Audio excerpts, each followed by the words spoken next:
Bora, motor, adianta!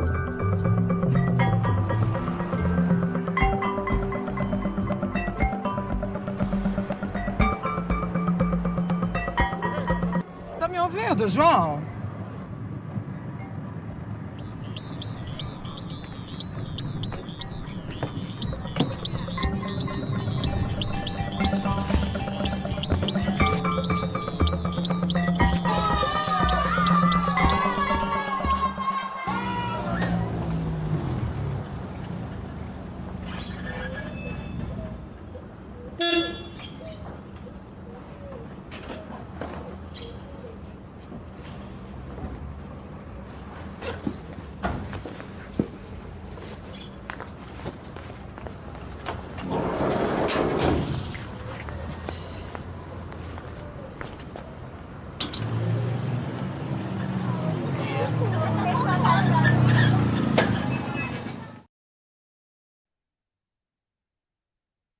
Lindo. Olá, gente, bom dia. Estamos abrindo as atividades do CRIAS com o encontro virtual com educadores e educadoras, hoje, nessa manhã de sábado. Bom, o CRIAS é o Cine de Rua Infantil de Sergipe, é uma realização da Florio de Cinema, é uma mostra de cinema infantil que a Florio de Cinema desenhou para acontecer no Rosa Elze, no bairro Rosa Elze, em São Cristóvão, Sergipe. E hoje a gente vai abrir com o encontro com educadores. Tem um textinho de praxe aqui que eu preciso dizer para vocês, que o CRIAS, esse projeto, ele é apoiado pela lei federal, que é pelo edital de premiação para produção e exibição cultural, proposto pelo governo do estado de Sergipe, através da Fundação de Cultura e Arte, a PRP, a FUNCAP de Sergipe, com recursos da Lei Federal 14.017, de 2020, a conhecida Lei Aldir Blanc. Bom, o encontro Projetando Futuros é uma necessidade para o CRIAS, né? Desde que a Florio de Cinema começou a desenhar uma ideia, uma mostra de cinema que acontecesse no bairro Rosa Elze, em Sergipe. A dimensão pedagógica sempre esteve presente, sempre esteve ali, né, inerente. Então, não à toa, nós temos uma oficina de fotografia para crianças na programação do CRIAS, e nós temos esse espaço, esse momento, que a gente pensou de seu encontro com educadores e educadoras, e aqui a gente coloca educadores e educadoras nas suas diversas esferas, né, para além dos espaços institucionais, das escolas, etc., mas pensando mesmo nessa dimensão da educação em toda a sua potência, traçando esses diálogos com o cinema. Então, esse é o momento em que, enfim, é um momento de troca mesmo, estamos ao vivo para isso e por isso. Então, a gente tem dois convidados que possuem uma experiência, uma trajetória no campo, nesses diálogos entre cinema e educação. E aí, o legal, eles vão ter um tempo para se apresentar, para apresentar o material que eles trouxeram, e logo em seguida, a gente vai ler os comentários de vocês, e é muito bom que vocês realmente interajam e, enfim, educadores lancem seus relatos, suas dúvidas sobre esses universos do cinema e da educação, as possibilidades, as dificuldades, trazendo relatos que vocês mesmos já construíram em escolas ou em outros espaços de educação. Enfim, realmente a ideia de projetar futuros através de uma construção, né, de sentidos críticos do olhar, do ouvir, do sentir. Então, é nesse sentimento que eu convido Yanara Galvão e Raul Marques.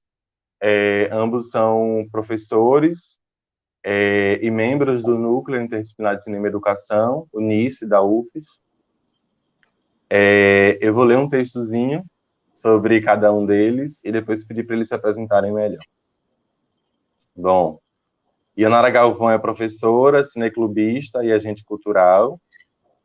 Atualmente, Yanara está como professora substituta da graduação em Cinema e Audiovisual e integra o Núcleo Interdisciplinar de Cinema e Educação na Universidade Federal de Sergipe e também o Núcleo de Estudos e Cultura e Cidade da Universidade Estadual da Bahia, a UNEB, e a Nara também possui mestrado em Cinema e Narrativas Sociais. Raul Marques é graduado em Comunicação Social com habilitação em Audiovisual, também é mestre em Cinema e Narrativas Sociais e membro do Núcleo Interdisciplinar de Cinema e Educação, UNICE, da UFES.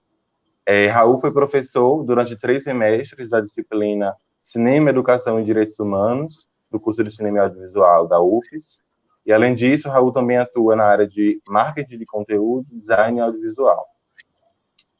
Bom, bem-vindos. Um prazer para o CRIAS, para a Floriô de Cinema, estar com vocês aqui. Realmente, quando a gente começou a pensar, a desenhar esse momento, esse encontro com educadores, Raul e a Nara foram nomes que surgiram, assim, a gente pensou, precisamos deles, precisamos dele e dela. Mas, bom, eu queria que vocês se apresentassem agora. A gente pode começar com a Nara se apresentando, depois Raul, e à medida que você se apresenta e falando um pouco também dessa trajetória, né? Sobre cinema e educação, no que vocês já atuaram, no que vocês estão atuando, onde vocês estão, onde vocês vão atuar, onde é que vocês querem chegar, essa pergunta profunda. Onde é que cinema e educação pode chegar também, né? É um pouco disso. Então, bom dia a todas, todos, todos. É uma honra, né, estar aqui junto ao CRIAS, a toda a equipe. E Cid, uma dúvida, então a gente depois que vai para aquele segundo momento, né? Porque vai começar a ter a apresentação. Então, trazer um pouquinho meu encontro com cinema e educação, porque o cinema antecedeu esse primeiro encontro, né? Pensando na educação, nessa consciência, né? Eu trabalho com cinema desde 1997, eu me graduei em comunicação social e fui trabalhando na produção e pesquisa. E, assim, para dar um salto cronológico, né, em 2006 eu tenho a oportunidade de trabalhar, né, já trabalhando em produção, trabalhar num projeto, numa política pública de cultura, né, de difusão de cinema, que foi a Programadora Brasil, projeto vinculado ao Ministério da Cultura, naquela gestão de Gilberto Gil, né, Lula enquanto presidente, na Secretaria do Audiovisual. E eu digo que o meu reencontro com o cinema veio a partir, né, desse encontro com as políticas públicas do cinema e audiovisual, e que foi uma imersão, né, na cultura cinematográfica brasileira, um projeto de fusão que era de filmes para os espaços educativos, desde escolas, né, esses espaços mais institucionais da educação, assim como cineclubes, associações.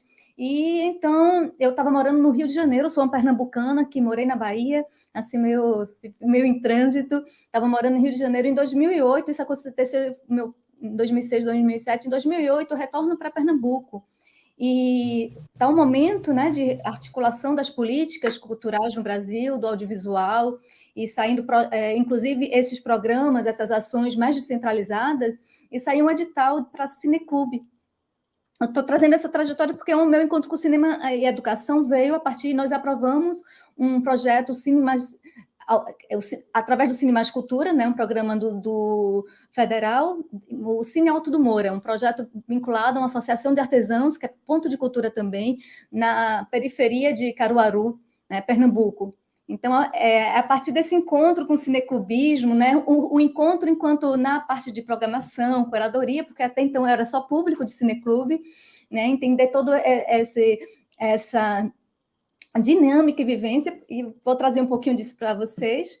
E aí a gente começa a fazer parceria com as escolas, começa a transitar em todo o estado, a realizar oficinas, palestras, e eu digo que foi meu encontro com a docência também. Então, me encontro como professora a partir dessa experiência, né, um encontro com o público, para entender esses públicos, e né, aproximando do CRIAS, nosso público que mais se envolvia, né, porque tinha uma abertura muito interessante, era um público infantil, principalmente infanto-juvenil, e de adultos também, porque a gente está numa comunidade de artesãos lidando com pessoas idosas também, né? Mas é interessante como o público infantil chegava perto, curioso, né? Um público muito curioso. E essa parceria com a Escola Municipal Mestre Vitalino, assim, que é uma escola municipal do bairro, assim, nos trouxe muitas experiências, assim, enfim.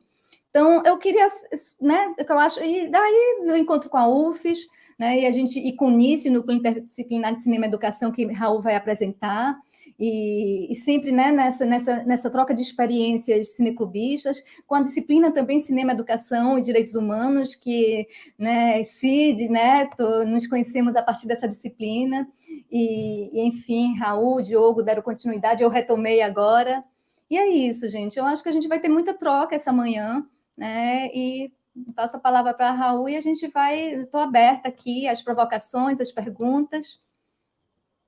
Eu acho que é isso, Necide, porque daqui a pouco a gente vai conversar, fazer, né, uma apresentação assim, do trabalho, algumas provocações para vocês, enquanto público também.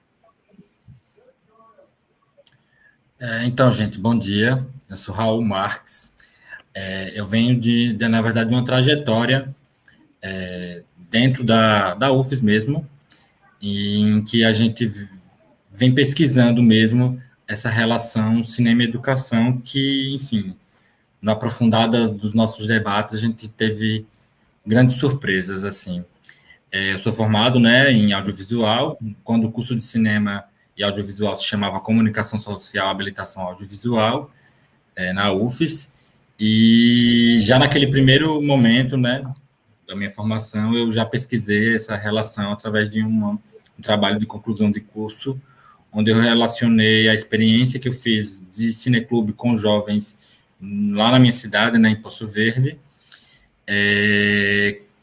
tentando fazer uma análise para, enfim, sobre esses encontros, sabe? E aí, em seguida, eu entrei para o mestrado interdisciplinar em cinema, e a partir dele, né, a gente começou a construir o NICE, né, que é Núcleo Interdisciplinar de Cinema e Educação. Na verdade, hoje chama Programa Interdisciplinar de Cinema e Educação, que a gente fala mais para frente. Mas, assim, o NICE, a construção do NICE, o que ele se tornou, né, tudo que ele passou a fazer, eu acho que eu tenho uma relação muito orgânica com ele, porque ele surge realmente dessa construção da minha pesquisa e, ao mesmo tempo, uma coisa alimenta a outra, sabe? E em 2017, a gente participou de um edital para o Inventar com a Diferença, e a gente executou um projeto, né, chamado Nordeste de Invenção, e a partir do Nordeste de Invenção é que a gente veio atuando, e a partir da necessidade dos professores, né, que a gente trabalhou, a gente viu a necessidade de construir algum tipo de espaço, institucional ou não, que pudesse dar continuidade àquele primeiro trabalho. Então, no mestrado eu pesquisei cinema e educação também, e a minha pesquisa, né, meu objeto de pesquisa foi exatamente o núcleo e as experiências que a gente teve nos 2 anos em que eu tive no mestrado. E aí, enfim, a partir disso, várias coisas aconteceram, né? E a gente vem trabalhando, apesar do pouco tempo, né? Acho que a gente começou em 2018. Em junho ou julho de 2018, a gente tem muita coisa realizada e muita coisa sendo realizada agora, né? Que aí eu também posso contar mais para frente. É um pouco isso. Perfeito, gente. Obrigado pela apresentação. É isso, realmente eu conheci a Nara nessa disciplina Cinema, Educação e Direitos Humanos, que foi uma disciplina riquíssima e muito divertida. Era bem no formato de cineclube, era exibir filme, era discutir sobre cinema, educação e direitos humanos. E eu acho que o CRIAS também é um desdobramento dessa disciplina, hein, Nara? Mas, bom, realmente a fala de vocês vão nesse sentido. O Raul vai começar primeiro trazendo um pouco dessa experiência do NICE, do Núcleo Interdisciplinar de Cinema e Educação. A gente vai dar um tempo de 20 minutos, em média. Depois, Yanara traz um pouco sobre os cineclubes e a Lei 13.006. E, logo em seguida, a gente passa para um momento mais de bate-papo, né? A gente trazer uma interação maior com o público, ver os comentários e tal. Daqui a pouco também a gente vai soltar o link do formulário para vocês, para as pessoas que querem certificado, vão preencher lá, é um formulário do Google Doc, do Google, e aí vocês preenchem para a gente poder emitir o certificado. Podemos começar, né, Raul, com seu material.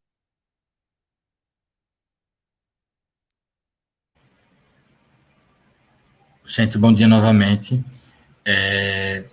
Então, Eu dei o título assim de Cinema e Educação, experiência de ver e fazer cinema nos espaços educativos, pensando em retratar um pouco a experiência do que foi do que é o Núcleo Interdisciplinar de Cinema e Educação, e a partir dessa experiência a gente falar um pouco sobre essa relação, certo?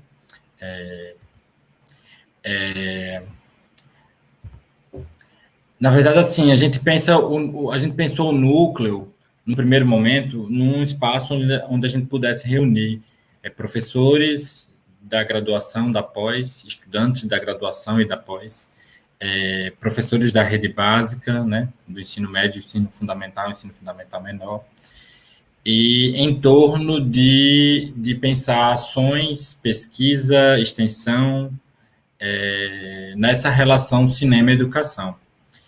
E, né, ao longo desses anos, a gente vem realizando todo tipo de evento, né, desde mostras, a palestras, a cursos de formação, tanto com professores, tanto com estudantes, né.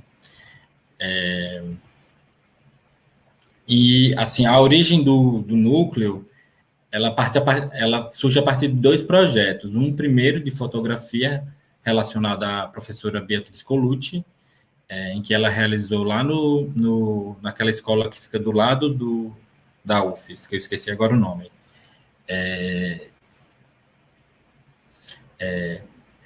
Era uma formação com os estudantes da escola lá, em torno da fotografia, e o projeto Nordeste de Invenção, onde a gente atuou em 3 escolas, né? Lá no Colégio Estadual Professor João de Oliveira, na Escola Municipal Diomedes Santos Silva, que fica lá no Santa Maria, o Colégio Estadual Professor João de Oliveira fica em Poço Verde, que é a minha cidade, e essa outra escola, que agora eu estou esquecendo o nome, que fica ali no Rosa Elza, vocês podem me lembrar, inclusive.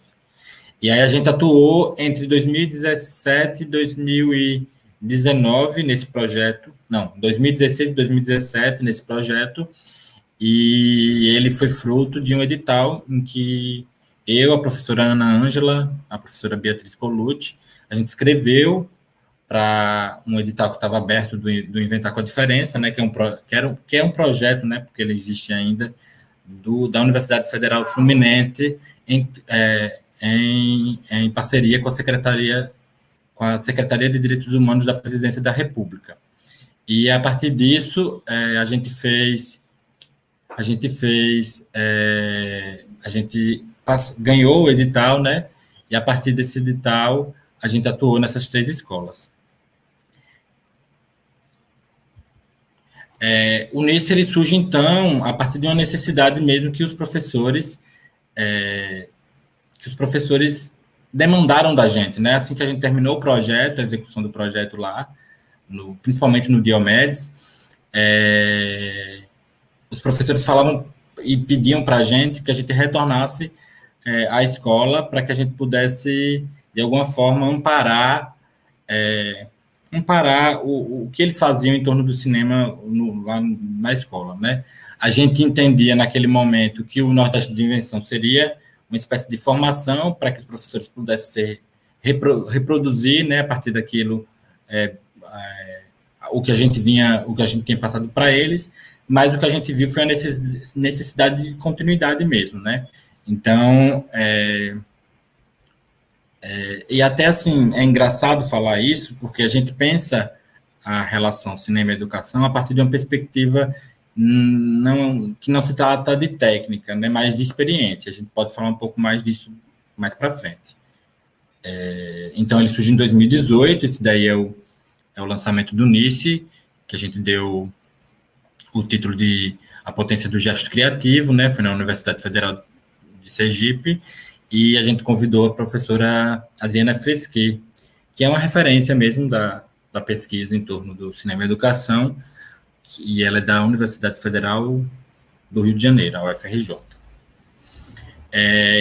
Desde então, a gente vem fazendo muita coisa, assim, né? Oficina, aí é no Colégio Estadual Dr. Carlos Firpo, aqui é uma atuação que a gente fez da Mostra Educadoc, dentro do Seminário Interdisciplinar de Cinema.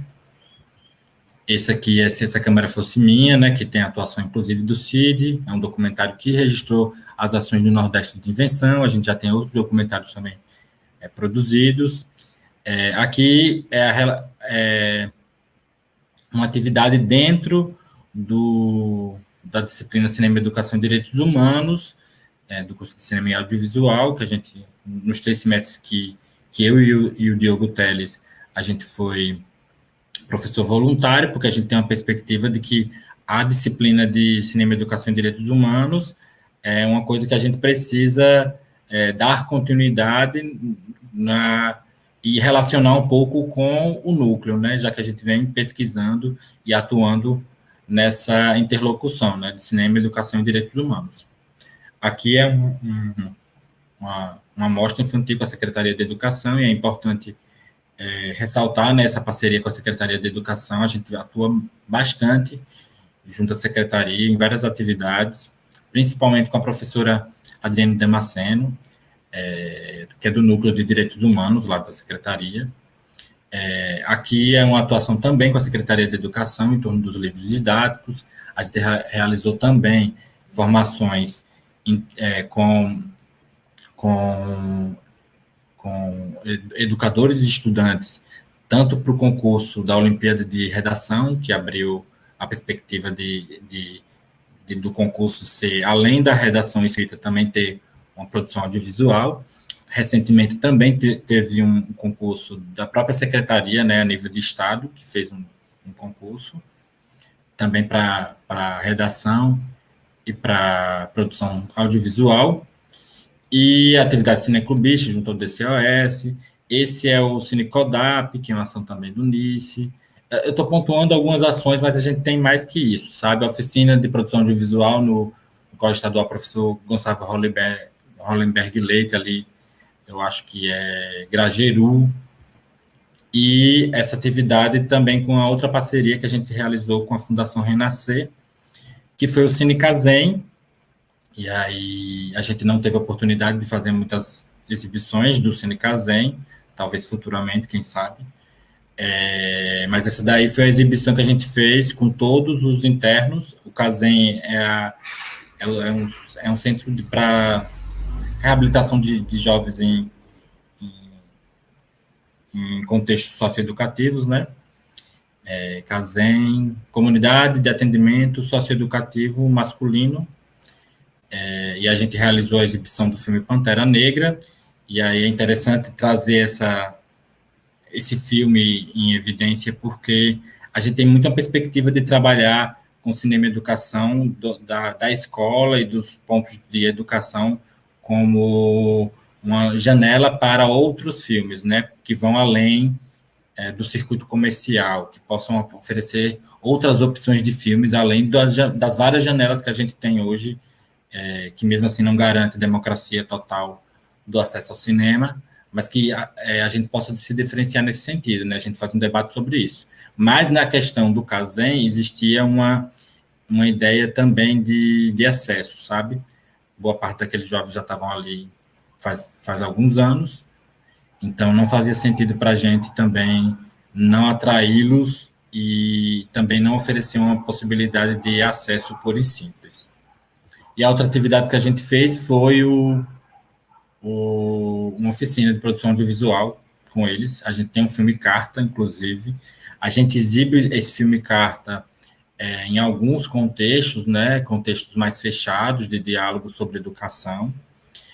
A gente tem autorização do Rodrigo, porque existe uma lei de proteção, né, da imagem, né, que garante, ao mesmo tempo, proteção daquelas pessoas que estão recomeçando suas vidas, de alguma forma, mas que, ao mesmo tempo, também traz algumas implicações, e a gente entrando dentro da Fundação Renascer para tratar sobre cinema e, ao mesmo tempo, lidando com essa questão, a gente não sabia como lidar.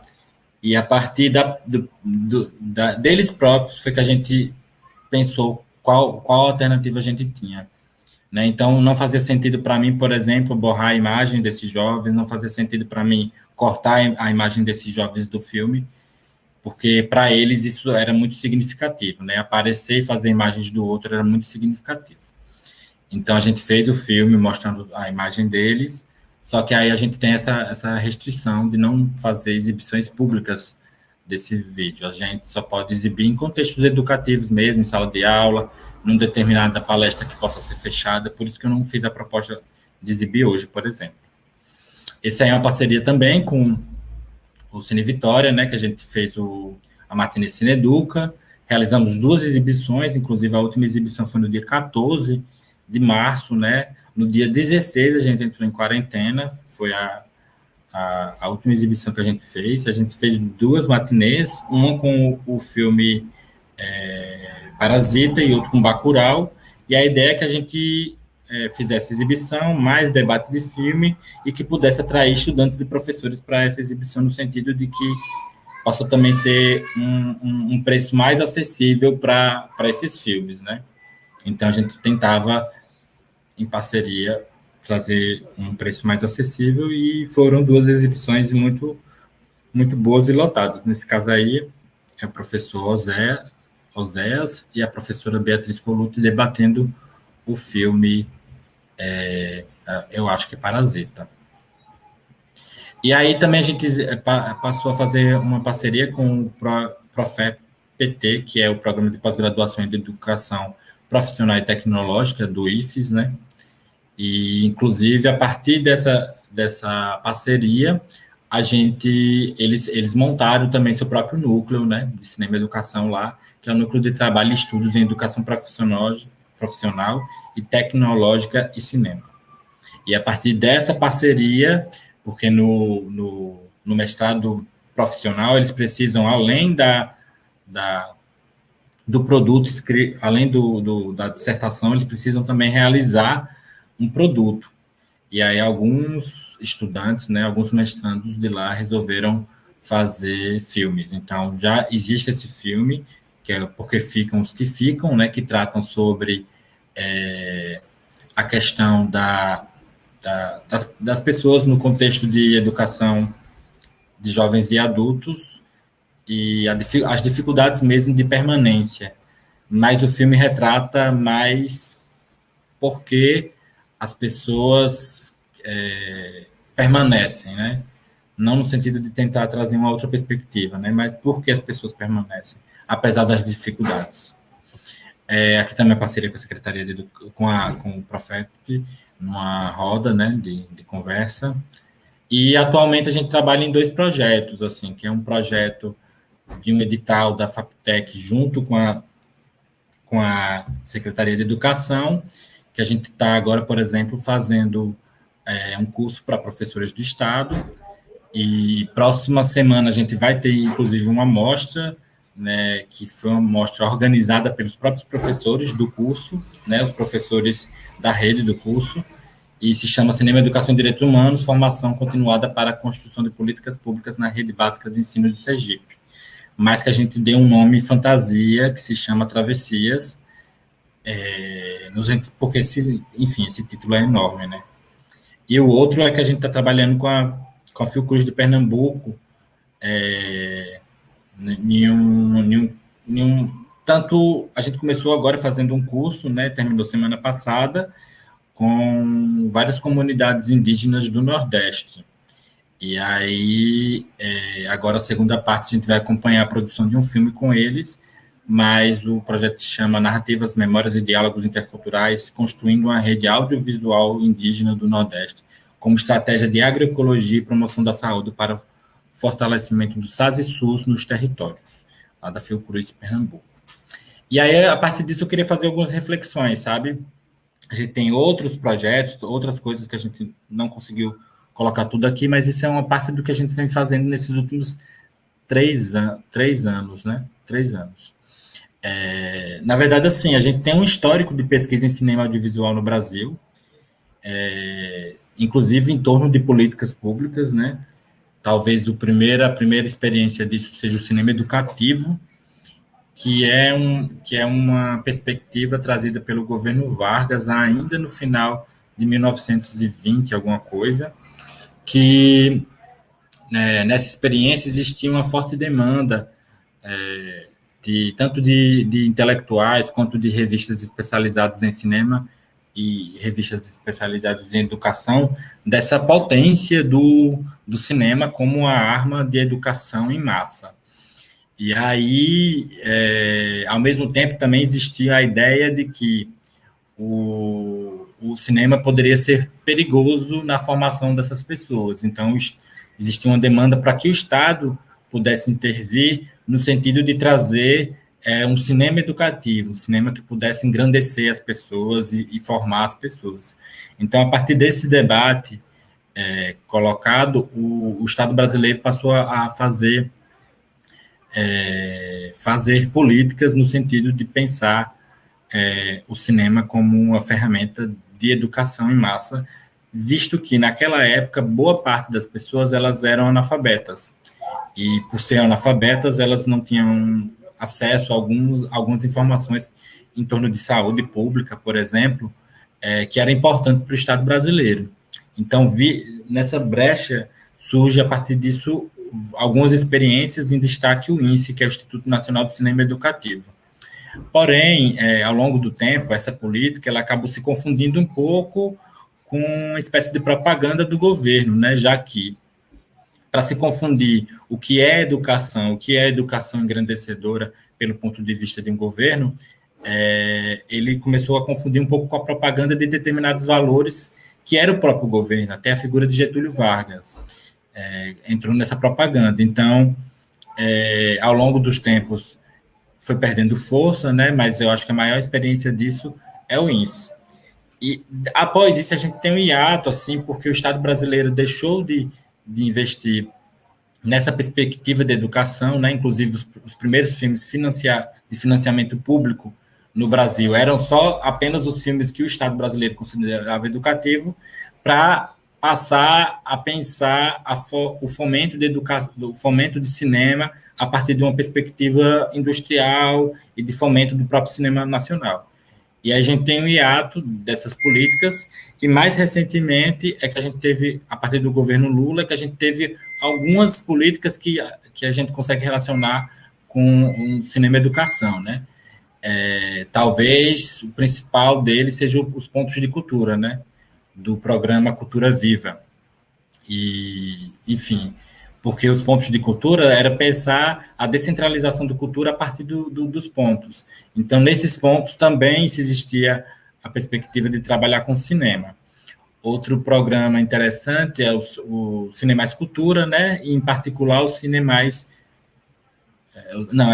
Cultura, que ofereceu, se eu não me engano, a possibilidade de pensar distribuição de materiais, equipamentos, para se montar cineclube nos pontos de cultura e em outros pontos. Então, por exemplo, a Universidade Federal de Sergipe, a partir da professora Ana Ângela, ela participou desse edital e conseguiu os equipamentos do que hoje é a sala de exibição. Talvez sejam equipamentos já velhos hoje, mas naquele primeiro momento foi a partir desse programa que se conseguiu aqueles equipamentos. E, assim, a gente não tem muitas políticas pensadas exatamente sobre isso, que eu acho um erro, porque talvez a única garantia que a gente tem do cinema na escola hoje seja exatamente a Lei 3.006, né, que torna obrigatório 2 horas mensais de cinema brasileiro nas escolas. E aí a Yanara vai falar sobre ele com mais profundidade.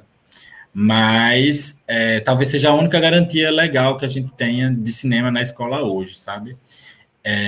A gente pensa cinema e educação por uma perspectiva não de transferência de conteúdo, sabe? De transferência de educação, mas a possibilidade de fazer da escola o lugar da experiência e da criação.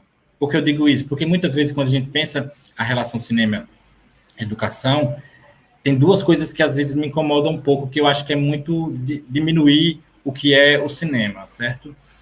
Porque a gente pensa, às vezes, na ilustração do conteúdo, ou seja, né, pensar um filme para que a gente possa ilustrar o conteúdo do que seria relevante, do que seria sério. Vou pensar na Segunda Guerra Mundial, vou exibir O Resgate do Soldado Ryan. Vou falar de literatura, vou trazer A Hora da Estrela para exibir, para ilustrar meu conteúdo. Isso é uma possibilidade, e é uma possibilidade legítima, mas ela não é a única possibilidade. A outra perspectiva é a da técnica, né? De que a gente pode estar formando os estudantes na técnica cinematográfica para que eles possam sair, de alguma forma, sensibilizados para ser profissionais do audiovisual, para ter um emprego futuramente, que também é uma coisa legítima, mas que não é o todo que o cinema pode representar. Então, por exemplo, no início a gente trabalha na perspectiva de que a técnica não importa, porque a técnica, ela chega, num determinado momento ela chega, mas o que nos toca é a possibilidade das experiências, porque a experiência é um lugar mais complexo, é um lugar que você não se situa exatamente o que a gente vai tirar de uma determinada experiência. O encontro de uma experiência que é uma pessoa com um filme que é um recorte de uma experiência de outra pessoa, ela é potente, sabe? E aí a gente pensa direitos humanos nessa perspectiva também, pensando que não se trata de um conteúdo, de uma informação, de um discurso pronto sobre direitos humanos que a gente vai passar para as pessoas, mas de que a possibilidade de se fazer filmes, né, de ver filmes é a possibilidade de encontros com direitos humanos, na perspectiva de a gente pensar protagonismo, pensar em pensar o olhar do outro, pensar o meu próprio olhar, falar com nossos ancestrais, falar com as pessoas mais velhas, dialogar, falar sobre o meu território, falar sobre protagonismo. Então, por isso que a gente pensa essa nomenclatura, né? Não chamar de cinema e educação, mas chamar de cinema e educação, porque é a compreensão de que o cinema é, por si, uma experiência de educação. Não se trata de uma coisa separada. A gente não pensa, por exemplo, literatura e educação, porque a gente já compreende que literatura é educação. A mesma perspectiva é a perspectiva do cinema, né? E, assim, ao mesmo tempo, ele também é o lugar de trazer um projeto de escola, né? O cinema, ele não é alguma coisa isenta, né? Por mais que se cobre uma isenção do cinema ou da comunicação de um modo geral. Mas ele também entra na escola por uma perspectiva de liberdade, né? Talvez uma perspectiva de mais paulo freireana, sabe? Ao mesmo tempo, também o cinema pode trazer um projeto de escola pensada unicamente como essa coisa de um filme que passa informações para uma pessoa que vai absorver aquele filme e, a partir disso, ele vai se formar para ser alguma coisa no futuro, sabe? Então, assim, o cinema, ele entra na escola também com um projeto de educação, então, ele não está isento disso. E aí é isso, assim, pensar mesmo a natureza educativa do cinema. E aí, retomando um pouco aquela experiência lá no Kaizen, né? E aí para encerrar, na experiência do Kaizen a gente tinha esse limite, né, da proteção da imagem, e a gente não sabia como produzir o filme com eles. E aí, quando a gente chegou lá para dialogar com eles, não fazia sentido borrar a imagem deles, não fazia sentido cortar a imagem deles, porque para eles, né, no momento que eles pegaram a câmera, aparecer nas imagens, de fazer imagens do outro, dignificava, era um processo de dignidade. Então, assim, foi a partir disso que veio um estalo para a gente pensar um pouco a imagem como direito humano, né? Pensando a imagem, agora, assim, partindo para uma perspectiva mais ampla. Não só a imagem artística, né? Não só a imagem cinematográfica, mas a imagem pensada como tecnologia, a imagem pensada como comunicação. No contexto de hoje, talvez a gente aprofundou um pouco essa perspectiva, né? Considerando aí, por exemplo, que para ter a aula durante a pandemia foi necessário ter direito à imagem. Para você ter direito ao auxílio emergencial, você teve que ter direito à imagem. Então, assim, para mim, não cabe a gente pensar hoje acesso aos direitos fundamentais se a gente não pensar o acesso à imagem, né?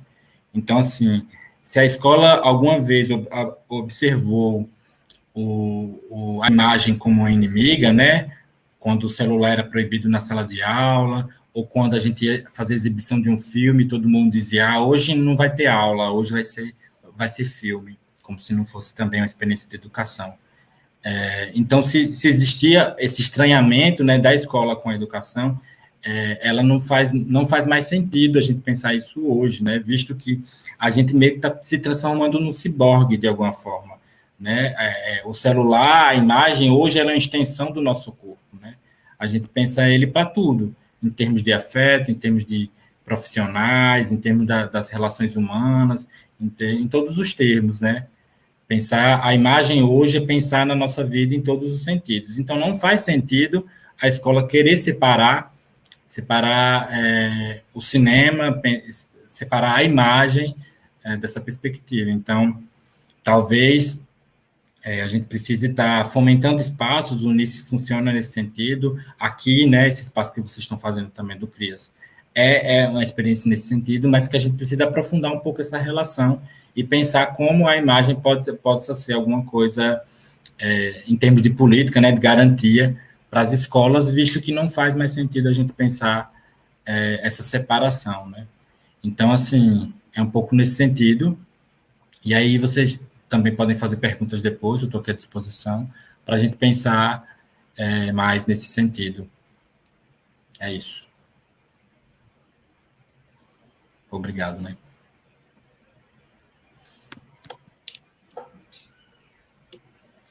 Obrigado você, Raul. Eu adorei essa parte que você fala sobre o cinema enquanto perigo, né? Porque já nesse momento, no contexto de surgimento, de fortalecimento do índice, já essa compreensão da imagem como realmente como a gente trata, né, de uma arma. Porque para além desse sentido de ícone e de representação, existe uma dimensão para além disso na imagem, no cinema, né, que é da própria construção. A gente não apenas se vê na imagem, a gente não apenas se projeta na imagem, mas a imagem se projeta na gente. A gente é construído pelo que a gente vê, pelo que a gente ouve. Então, tudo que a gente vê, tudo que é imagem, tudo que é som que a gente escuta, molda a cultura, o nosso modo de pensar, o nosso modo de agir, né? Acho que essa é uma discussão muito potente que a gente pode continuar mais para frente. Só uma coisinha, só um adendo. E aí, Cid, você talvez até se identifique um pouco comigo. Quando eu era criança, lá em casa a gente só teve acesso à televisão a partir da parabólica, né? Aqui tem um sinal, nem Aracaju, e lá é parabólica. E em casa só tinha uma televisão que ficava na sala e todo mundo... Eu morava com meus avós, e meu pai, minha mãe e meus 2 irmãos. Então, assim, na hierarquia da minha casa, a última pessoa a ter direito da imagem ali era eu, né? Porque a prioridade era minha avó, era minha mãe, enfim. E assim, e aí eu, quando fui para o ensino médio, tive acesso a outros estudantes, né? Inclusive que tinham que tinham mais grana mesmo, e eles tinham acesso, tinham 2 televisões em casa, tinha TV por assinatura, teve internet mais cedo. Quando eu fui para a universidade, eu percebi o peso que isso fez na minha formação, sabe? Já naquele momento, né? Eu estou falando direito, pensar a imagem como direito agora, mas eu acho que, por exemplo, já na minha época, na escola, no ensino fundamental, isso pesou na minha formação. Talvez você também sinta isso de alguma forma, sabe? E aí, assim, quando a gente fala em não ter direito à imagem, a gente está falando também de desigualdade social. É um pouco assim.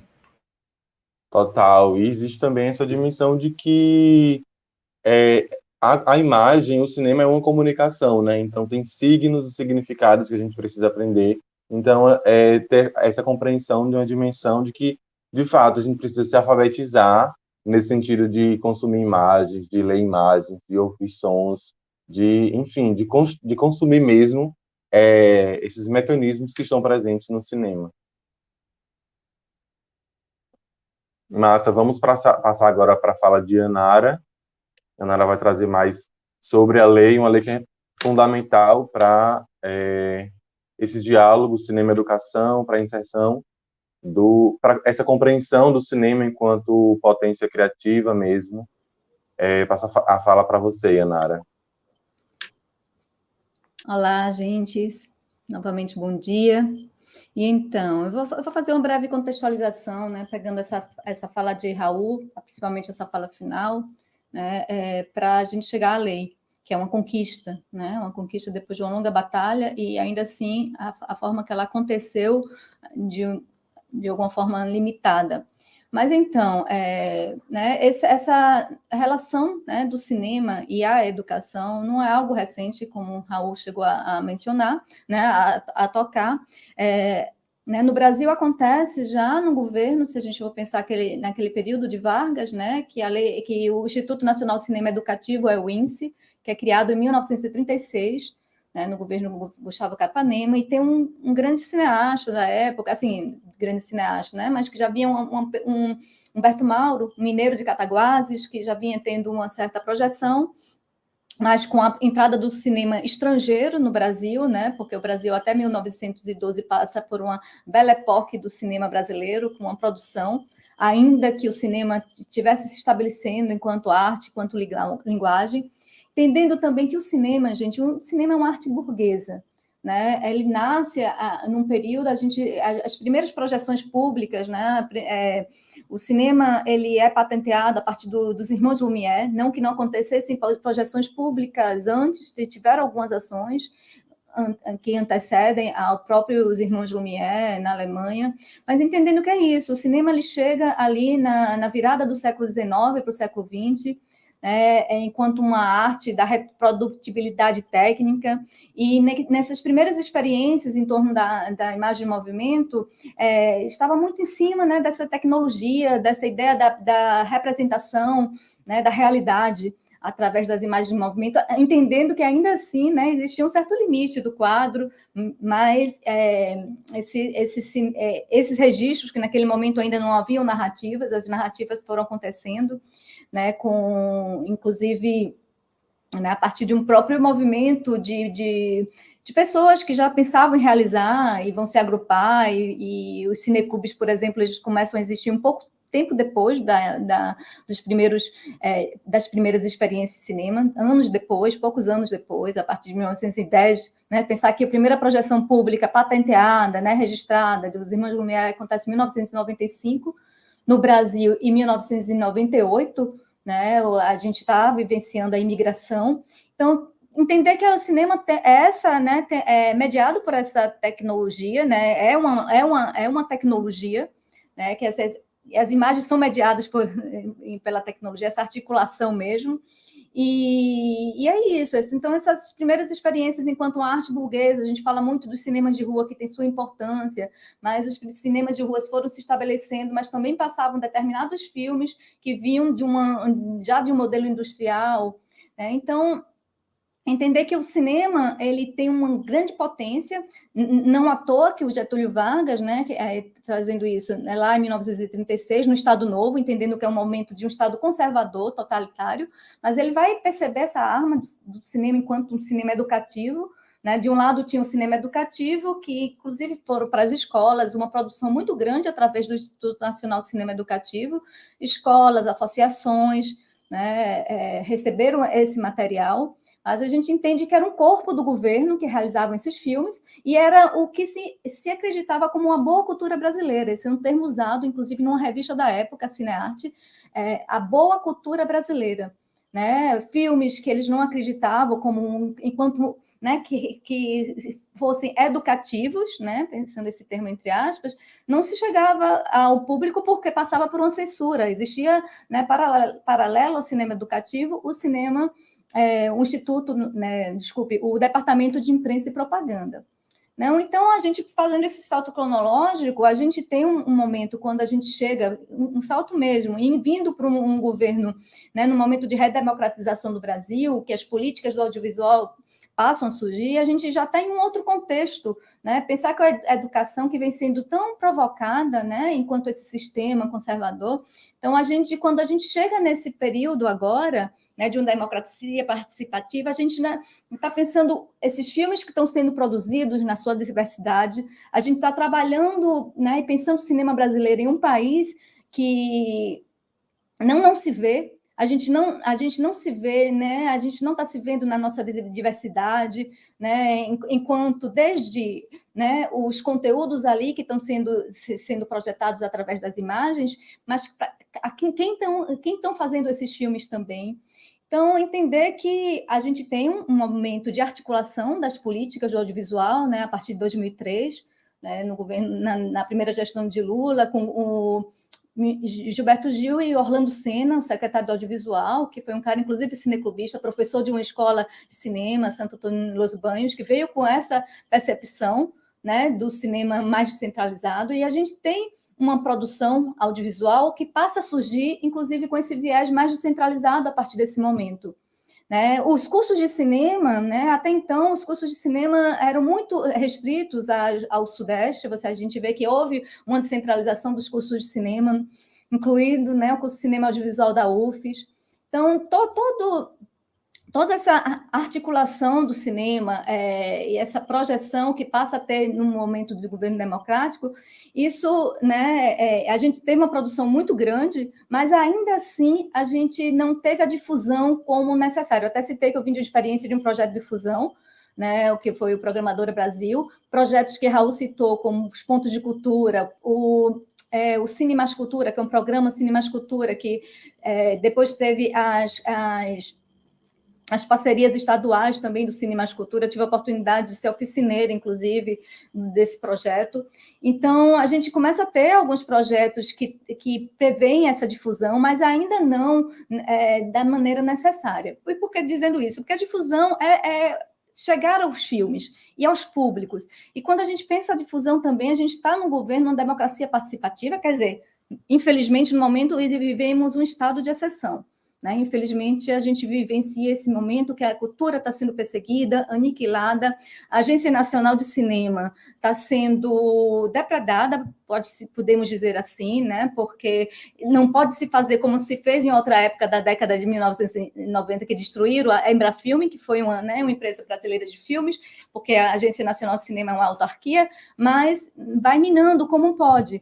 Então, se a gente tem um problema, né, houve uma produção grande, e se ainda tem um problema de uma difusão de filmes, de chegar esses filmes aos espaços, no nosso caso, a gente está focado nos espaços escolares, né, então, e pensar também as conquistas, eu vou até ver o tempo aqui, botar aqui para, né, pensar as conquistas, né, que tivemos, então, daí, né, ainda que com certas restrições, mas precisamos nos apropriar dessas conquistas, dessa legislação, né, que é uma luta histórica, são lutas históricas, né, que são vários protagonismos à frente dessas lutas, para fazer valer e pensar o cinema enquanto essa potência, enquanto essa arte, né? E quando a gente fala na educação, a gente não está pensando na educação restrita aos espaços escolares, para além dos espaços escolares, né? Nesses espaços, entendendo a educação nesse campo mesmo emancipador, né? Ampliado, que Raul também chegou a mencionar.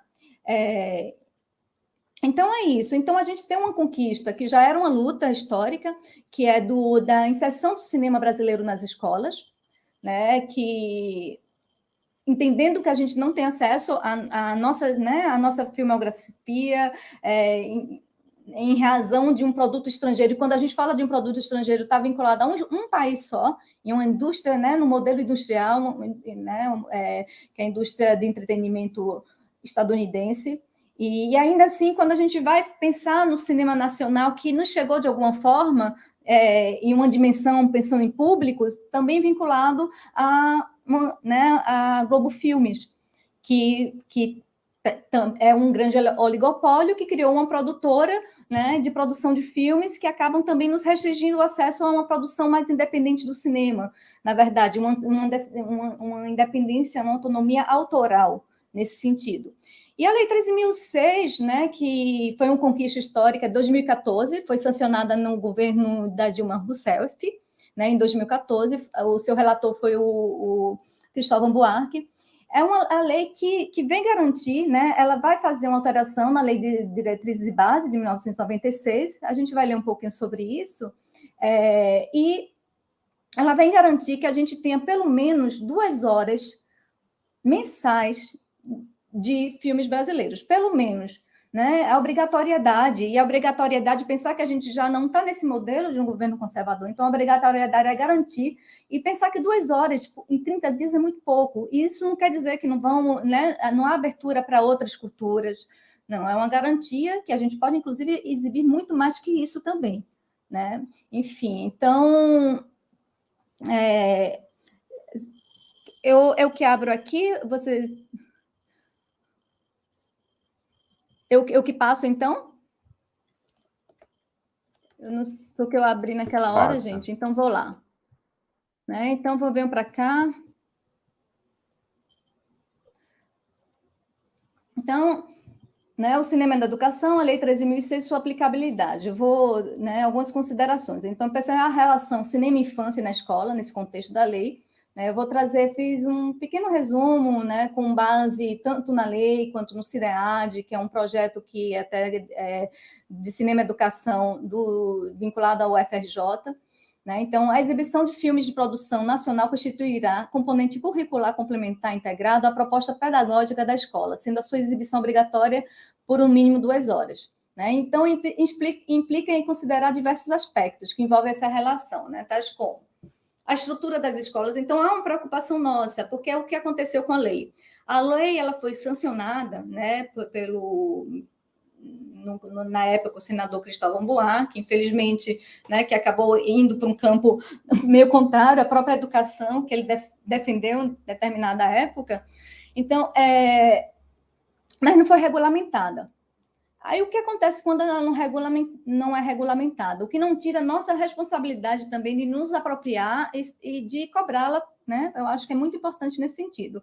Então, tem que pensar a estrutura das escolas, formação de professores, pensar uma formação dessa cultura audiovisual, né, e cinematográfica de professores, o currículo escolar, né, essa inserção mesmo do cinema no currículo escolar, porque a lei ela vem garantir nas escolas, né, e pensando esses espaços escolares também para além das salas de aula, né, os espaços escolares desde interno na instituição, mas também pensando no entorno, nas associações de bairro, na comunidade do entorno, né, mas é isso. Então, a escolha das produções, então, não há, né? A lei não prevê e nem garante um acervo cinematográfico e audiovisual para as escolas.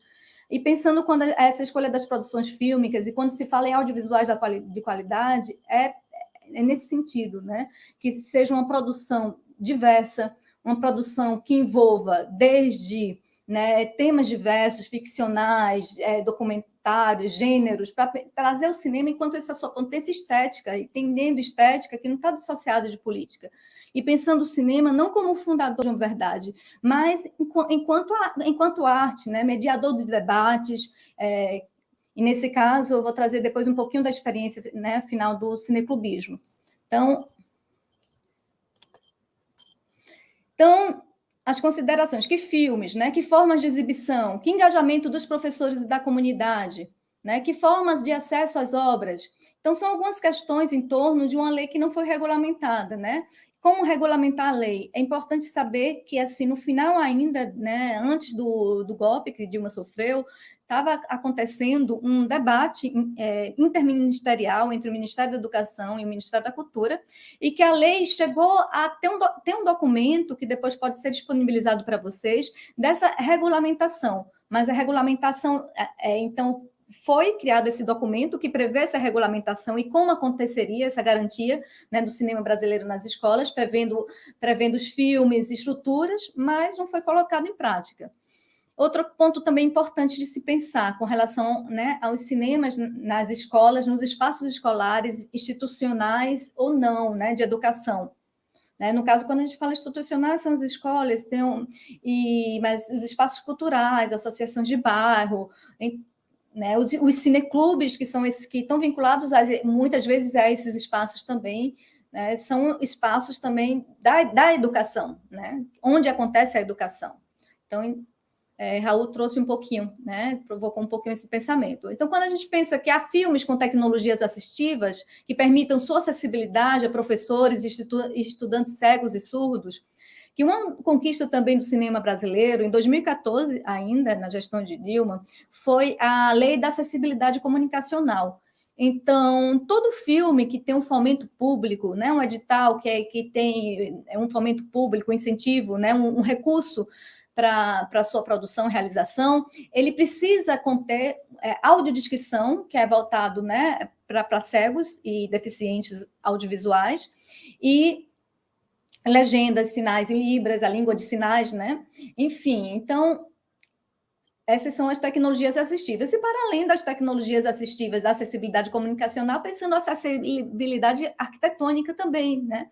Um público também de cadeirantes, enfim. Então, é interessante, a gente não pode pensar o cinema, né, e a regulamentação, por exemplo, da lei, fora dessa conquista histórica, que são nossos direitos, né, direitos humanos e garantidos também desde a Constituição brasileira e outros marcos que aconteceram anteriores. Então, eu trago para falar rapidinho, assim, sobre, né, algumas falas do próprio senador Cristóvão Buarque na época, né, pensamentos dele em torno, né, da justificativa para que a lei fosse sancionada. A única forma de dar liberdade à indústria cinematográfica é criar uma massa de cinéfilos que invadam nossos cinemas, dando uma economia de escala. A fala dele é interessante, né, mas é importante, porque entender que com o público que tem acesso às nossas produções, é um público que tanto vai, né, pensar o cinema enquanto profissão e com um público também que vai pensar em consumir aquele cinema que ele está acessando. Mas quando ele coloca dar liberdade à indústria cinematográfica, ele não está dizendo que filmes, essa diversidade, né, de quem está fazendo, de como é que está sendo feito e dos filmes que estão chegando, dos temas que estão chegando, atravessando esses cinemas, enfim. Né? Então, a ausência da arte na escola, além de reduzir a formação dos alunos, impede que eles, na vida adulta, sejam usuários dos bens e serviços culturais. Né? Um pouco que eu trouxe anterior, essa fala é do próprio Cristóvão. Então, há outras considerações, né? Mais algumas. O cinema é a arte que mais facilidade apresenta para ser levada aos alunos nas escolas. O Brasil precisa de salas de cinema como meio para atender o gosto dos brasileiros pela arte, ao mesmo tempo precisa usar o cinema na escola como instrumento de formação desse gosto. São algumas dessas falas do próprio Cristóvão ainda. E os jovens que não têm acesso às obras cinematográficas ficam privados de um dos objetivos fundamentais da educação, o desenvolvimento do senso crítico. Então, um outro ponto muito importante é isso, né? Do cinema, se nos pensarmos enquanto educadores nesse lugar também. A gente precisa conhecer os filmes, acessar aos filmes que a gente vai exibir, e o filme não está ocupando um espaço vazio, não. Ele tem um protagonismo ali, né, de trabalhar e mediar determinados assuntos, não fundando, não enquanto uma verdade, no entanto, provocando, né, mediando esses pensamentos em torno da arte, e outra coisa dessa fruição da arte, né, que esses estudantes acessem essa arte cinematográfica. Um minutinho, gente, aqui. Eu divido o apartamento, desculpe. Então, duas concepções de espectador, isso é muito importante, né? A primeira, que quer alienação, é a submissão do mesmo pela dependência do divertimento e controle da subjetividade. Né? Então, esse cinema que chega meramente como entretenimento ou para ocupar um espaço vazio. Né? E a segunda, que promove essa de maior liberdade e responsabilidade dos sujeitos espectadores, pela intensificação das experiências subjetivas e pela possibilidade de desenvolver uma consciência crítica e criativa. Né, que está relacionada a esse desenvolvimento de um senso crítico, entendendo também que a gente, enquanto educadores, a gente tem essa responsabilidade de sensibilização em torno das imagens, enquanto daqueles filmes, mas nesse respeito às subjetividades, que na mediação da tela, né, a cada estudante, né, esse filme ele vai chegar e vai provocar sensações e reações diferenciadas. Então, esse respeito às subjetividades é muito importante, e é um momento também que a gente tem o acesso ao público, é um momento de debate, e por isso também é uma defesa desses espaços dos cineclubes, que são os espaços que pensa-se numa formação de público, né? Pensa na democratização do acesso, não somente das imagens, né, ali dos filmes, mas também do acesso do público nessa participação, né, inclusive fazendo os filmes, né, pensando nessas janelas de exibição mais plurais, entendendo que a gente está, né, hoje muito restrito à internet, mesmo assim, que é um campo muito diverso, mesmo assim a gente tem uma certa tendência a estar reproduzindo uma certa formação audiovisual que a gente teve de um modelo mais hegemônico, né, das televisões abertas ou do cinema comercial. O cinema comercial ainda é meio restrito, né, porque quem tem acesso hoje às salas de multiplex, que estão também localizadas nos grandes centros, e com pouquíssimas exceções nós temos cinemas de bairro, né? Aqui em Aracaju, ainda o Cine Vitória. Então, qualquer redução do cinema ao entretenimento ou à lógica do espetáculo retira o próprio cinema da cena educacional. Então, é isso. A lei cria a possibilidade da escola garantir o acesso a toda criança e famílias escolarizadas ao cinema. Um dos argumentos mais utilizados para fundamentar, né, isso eu vou até tirar, né, para além do senso comum pedagógico, o cinema que educa é aquele que nos faz pensar sobre o cinema em si, sobre as mais variadas experiências que ele coloca em foco. Né? Isso foi uma fala do Ismael Xavier. Aí eu trago algumas referências, esse material pode ser compartilhado. E quando a gente vem trabalhar a questão do cineclubismo, pensar essa dimensão, né, dos cineclubes, é pensar que nos apropriar, né, também dessa ferramenta do cinema, entendendo que a gente que a gente vem provocar também esse lugar do cinema, né, não é do cinema que a gente vai fundar uma verdade ou vai estar relacionado a um certo sistema educacional que a gente vem provocando, né, que a gente já vai refletindo nos seus engessamentos. Muito recentemente, a gente estava comemorando os 100 anos de Paulo Freire. Então, é articular mesmo esse pensamento do cinema a esse acesso emancipador à arte, né? Libertário.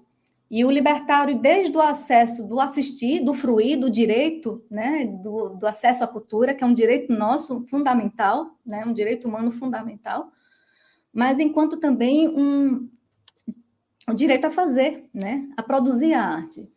E de todos os sujeitos históricos, que até então, né, quando a gente vai tocar nesse lugar onde surge o cinema educativo no Brasil, ali estava muito restrito a um corpo de governo centralizador. Hoje a gente tem uma arte que está muito mais acessível, desde a expansão das tecnologias, ainda que tenhamos que lutar pelas políticas do audiovisual, entendendo que políticas do audiovisual e do cinema não só é fazer filmes, é dar acesso a esses filmes, né?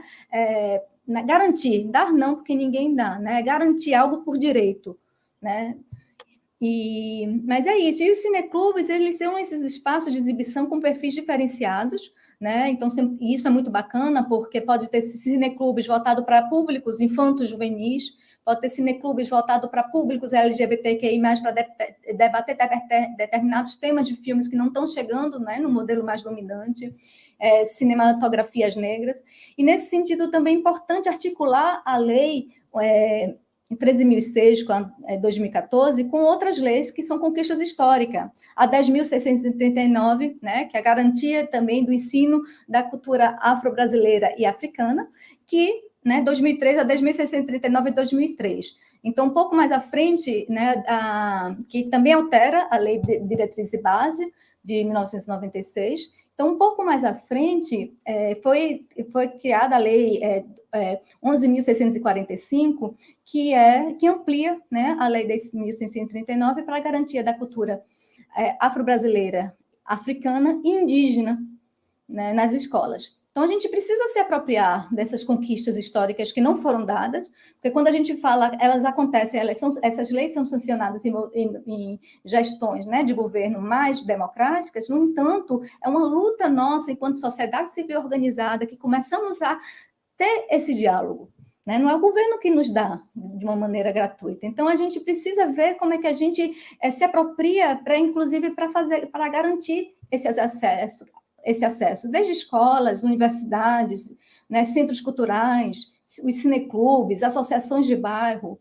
E pensando assim, no trabalho com infanto-juvenil, né, esse acervo, que é um desafio também lidar, né, esse acervo infanto-juvenil, infantil, mas eu tive essa experiência, né, a partir dessa experiência do cineclube lá do Alto do Moura, vinculada a mestre Vitalino na escola municipal, e depois várias, né, oficinas que a gente teve a oportunidade de realizar.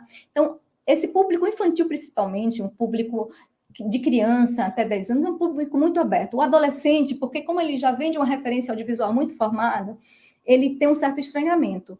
Mas a gente pensar também esse respeito às idades, né? Uma das conquistas, que não é mais censura dos períodos conservadores, por mais que a gente esteja num estado de exceção e que sofra esse risco, esteja, né? Tanto estejamos correndo como a gente realmente sofre censuras, mas, né, para públicos infantis e infanto-juvenis, a gente tem que prestar atenção, tanto nos conteúdos. Eu lembro que as crianças ficavam querendo ver todos os filmes, né? E às vezes, lá no Alto do Moro, a gente evitava passar filmes mais de 14 anos, porque até 14 anos ainda é mais tranquilo. Mas mesmo assim, tem conteúdos que não é de interesse infantil.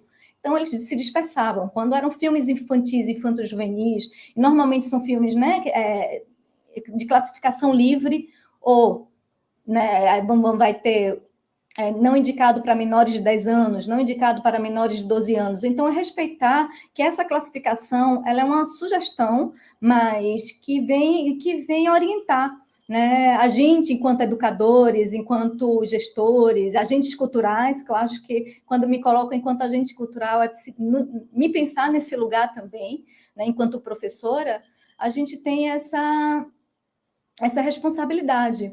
E daí depois, né, a gente vai para o debate agora, já tem material na internet de acervo, há uma luta pelos direitos autorais, há uma luta por uma plataforma pública, né, que nos garanta acesso a esses filmes, mas ainda assim a gente tem como ter acesso, né, inclusive CRIAS né, vai estar acontecendo, então mostras, festivais, que são ações pontuais, então são tantos espaços de debate onde já está acontecendo, né, de alguma maneira, essa difusão.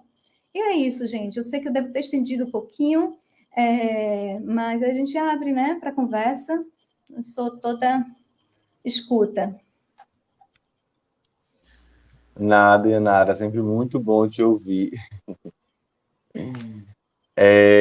Acho muito importante você situar sobre o cinema ser uma arte muito burguesa, nasce desse cerne, né?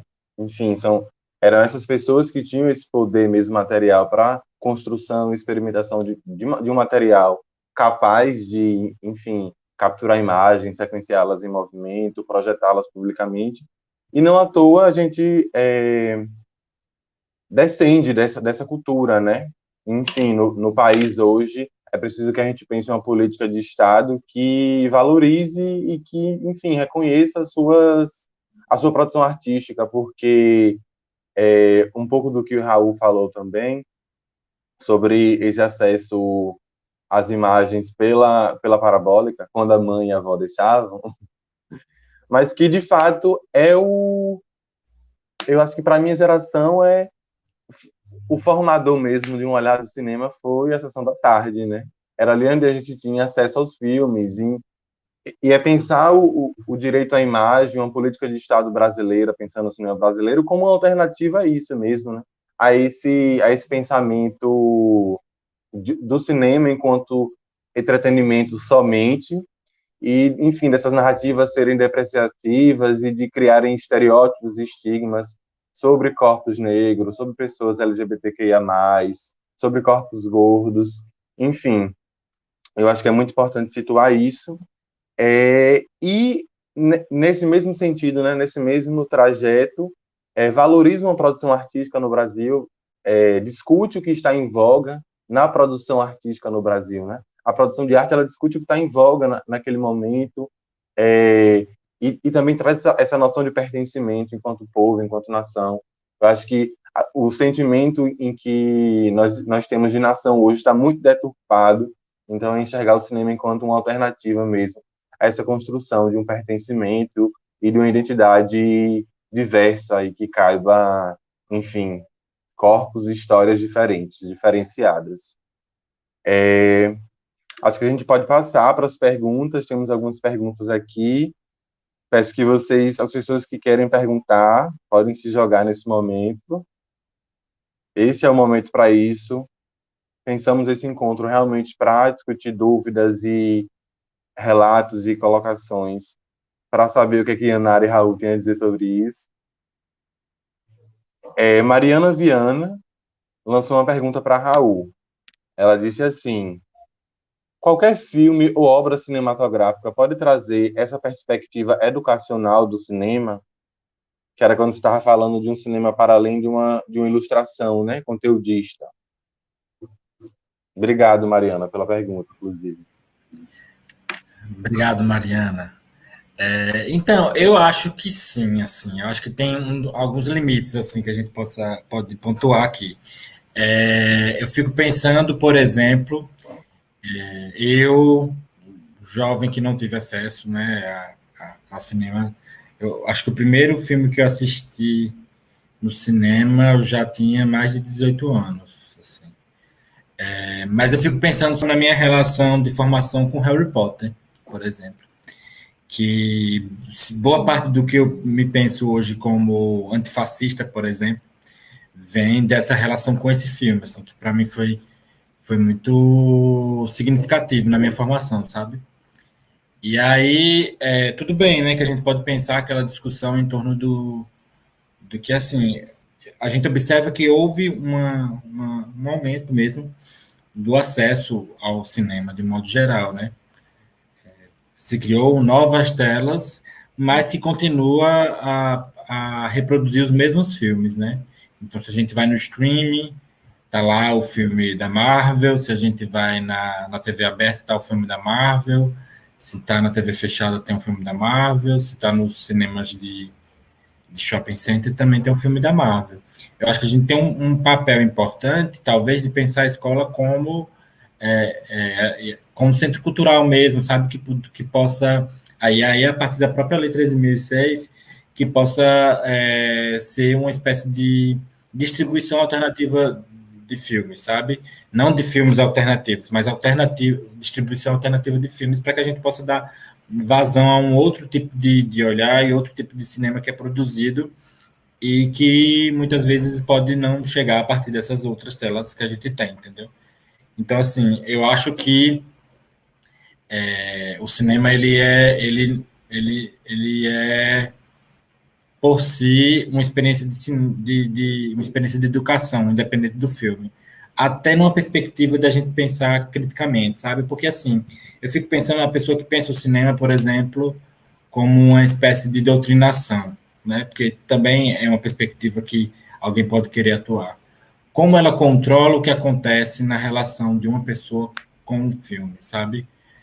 Como ela controla, né? Como eu tenho um vídeo no TikTok muito engraçado de uma mãe que foi mostrar para o filho os Batutinhas.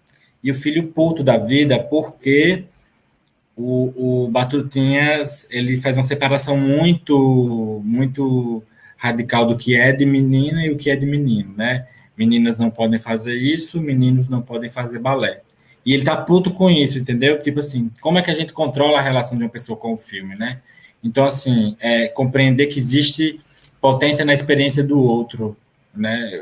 Um filme é o recorte da experiência de outro, atravessado por outras pessoas também, porque na boa parte das vezes, na ampla maioria das vezes, o cinema é uma produção coletiva de sentido, né?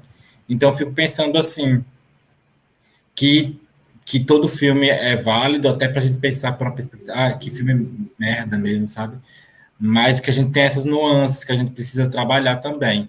Eu não sou muito dessa ideia de que um determinado filme ele é inferior, sabe? Até porque muitas vezes quando a gente pensa essa relação de intelectual, a gente parte para uma questão elitista, né?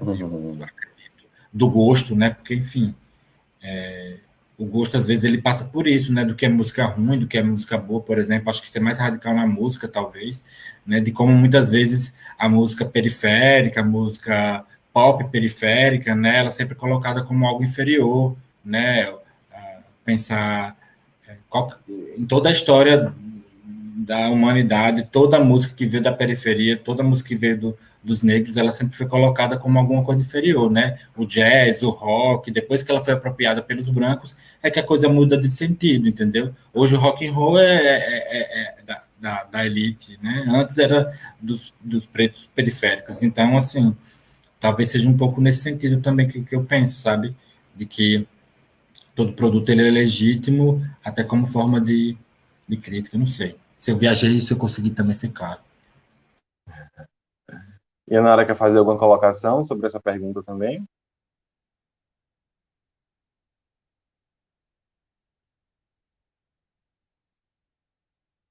Seu microfone está desligado, meu bem. Eu estava com dificuldade de, né, de usar, trazer isso, né, essa dimensão do cinema, que é desse cuidado também, dessas hierarquias com o cinema. Porque quando a gente está trabalhando, pensando os filmes né, e faz uma crítica, por exemplo, a esse modelo dominante, não está nem dizendo, olha, não é preciso ter acesso.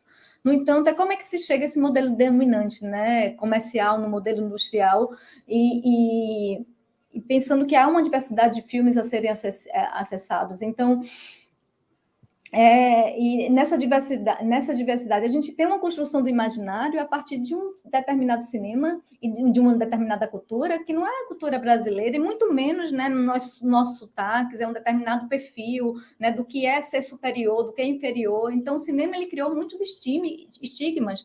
Então, essa arma de poder, não à toa, né, alguns governos totalitários, inclusive o nosso, conservador, como o Getúlio Vargas, Vargas entendia o cinema como um livro de páginas luminosas.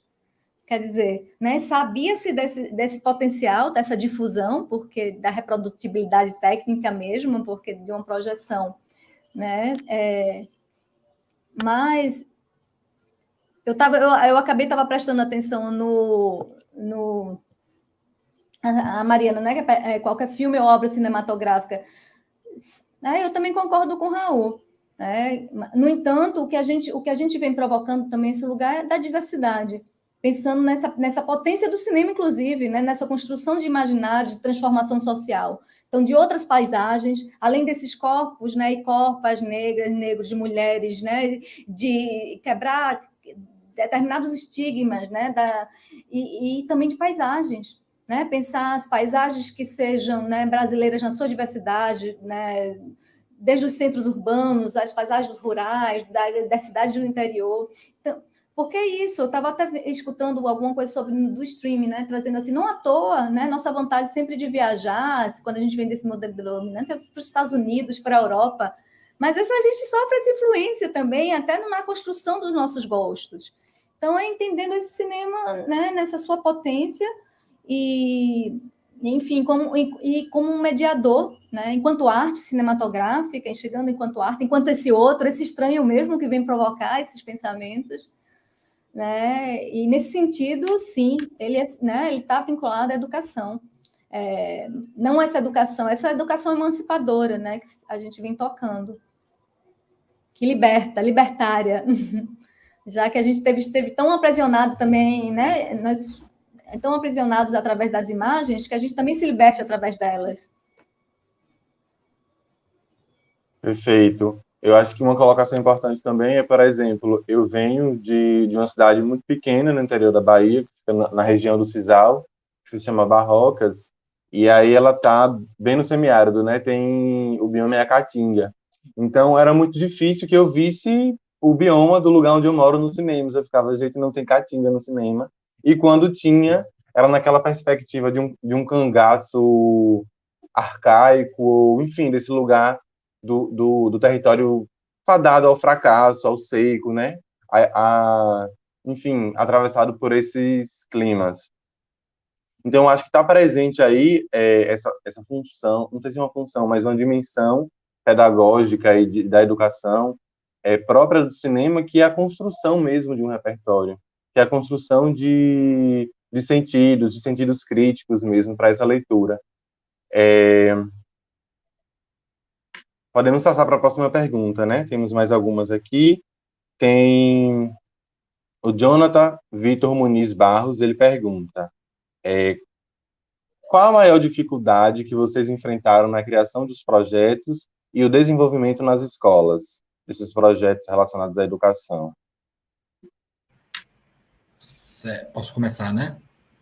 Uhum. Eu acho que tem uma coisa que é central nesse debate aí, que é a coisa da legitimidade. Eu lembro que em uma das entrevistas que eu fiz para minha dissertação, um professor de artes falou para mim o seguinte, que estava de saco cheio, porque toda vez que eles precisavam fazer algum tipo de projeto ou de a criação de um laboratório de artes, ele precisava justificar. Ele precisava, a secretaria, a comunidade, os alunos, ele precisava justificar. E ele se perguntou assim, por que eu preciso justificar meu laboratório de artes e o laboratório de química e de física não precisa, sabe? Porque eu acho que a gente ainda reproduz um pouco a ideia de que a gente precisa dar legitimidade àquilo. Essa ideia muito dessa educação do saber formal, entendeu? Então, assim, se a gente pensa cinema na sala de aula, parece que ele só vai ser legítimo se ele falar do que realmente importa, né? Dos assuntos que poderão ser acumulados dentro de um estudante para que ele vá e faça uma prova do Enem, que ele vá e faça uma prova de outra coisa que avalie, entendeu? Nesse sistema. Então, assim, a arte, ela contribui nesse sentido, com certeza, mas ela vai para um outro lugar, né? Ela para outros lugares, por assim dizer, que é esse sistema de educação, né, não abraça. Então, assim, eu acho que a principal coisa é a questão da legitimidade, que tem um caráter muito especial para o cinema, que parece que precisa ainda mais de legitimidade, entendeu?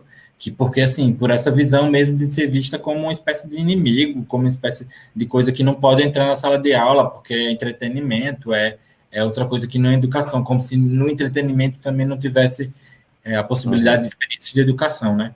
Então, assim, e a partir disso é que surge, por exemplo, a nossa dificuldade em arrumar financiamento, em pensar políticas públicas, em leis que possam garantir. Eu acho que uma coisa, por exemplo, primordial para os próximos anos, e eu penso que talvez não seja um momento ideal para que a gente discuta a regulamentação da Lei 13.006, né, visto que o governo que a gente tem, visto que o Congresso que a gente tem, né, que, assim, uma das coisas fundamentais é pensar essa regulamentação nas bases do que a Nara fez aqui no debate, né, pensando quais filmes vai ser, qual estrutura a gente vai pensar para as escolas, para garantir, né, que exista um acesso por todas as escolas, né, de forma democrática, porque, assim, podemos pensar também que a não regulamentação dessa lei, ou a regulamentação dessa lei de um modo que não abraça os interesses coletivos, ela pode ir para um lugar do comércio, né? A Globo Filmes pode querer vender seus filmes para o Estado brasileiro, e o Estado brasileiro distribui nas escolas, entendeu? E eu acho que não se trata disso. Se a gente pensa em diversidade, né? Se a gente está nessa perspectiva, a gente tem que pensar nos pequenos produtores, nos produtores locais, né? Os filmes que a gente está fazendo agora na Lei Aldir Blanc, por exemplo, que tem financiamento público. Então, eu acho que é um pouco nesse sentido.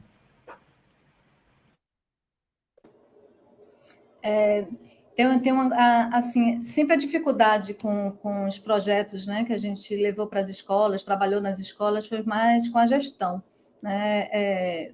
Porque os públicos escolares mesmo que vão acessar, eles recebem de uma maneira muito bacana. É lógico que na mediação com o cinema, com os filmes, vão haver provocações, né? E é interessante. Então, a gente teve alguns problemas por exemplo, a gente estava realizando uma oficina de cineclube, inclusive, né, que trabalhava o cinema e a formação no espaço escolar, que era uma oficina vinculada ao Estado.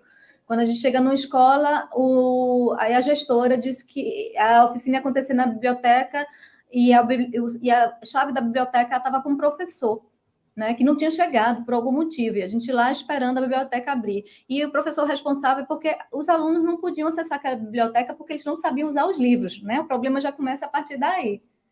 Então, e é interessante que nessa oficina, que aconteceu numa região mais periférica lá do Recife, né, os alunos, a gente dizendo, né, que eles iam usar, do ensino médio, no caso, né, a partir de 14 anos.